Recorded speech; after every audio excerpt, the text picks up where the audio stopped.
I am confused. Being philosophically consistent and being a very honest person, I'm sure you can tell me where God came from.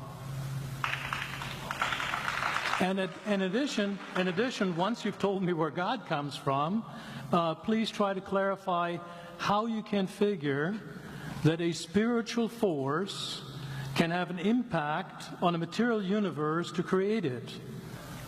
You got 5 minutes. Now, I just want to know which question. That's all right. You may take the rest of the minute. We're supposed to do one question at a time. Which one would you like?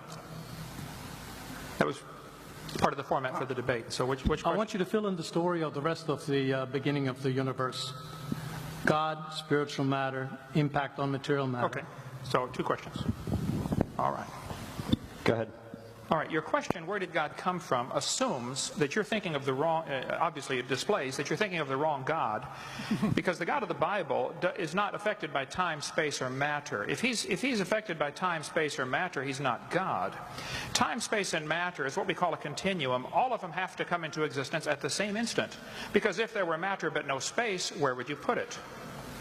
If there were matter and space but no time, when would you put it?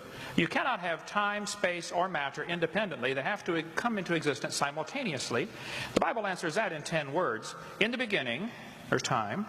God created the heaven, there's space, and the earth, there's matter. So you have time, space, matter, created a trinity of trinities there. Just, time is past, present, future. Space has length, width, height. Matter has solid, liquid, gas. You have a trinity of trinities created instantaneously. And the God who created them has to be outside of them. If he's limited by time, he's not God. The guy who created this computer is not in the computer. He's not running around in there changing the numbers on the screen, okay? The God who created this universe is outside of the universe. He's above it, beyond it, in it, through it. He's unaffected by it. So the concept that a spiritual force cannot have any effect on a material body, well then I guess you'd have to explain to me things like emotions and love and hatred and envy and jealousy and rationality. I mean, if your brain is just a random collection of chemicals that formed by chance over billions of years, how on earth can you trust your own reasoning processes and the thoughts that you think? Okay, so your question, where did God come from, is assuming a limited God. And that's your problem. The God that I worship is not limited by time, space, or matter. If I could fit the infinite God in my 3-pound brain, he would not be worth worshiping, that's for certain.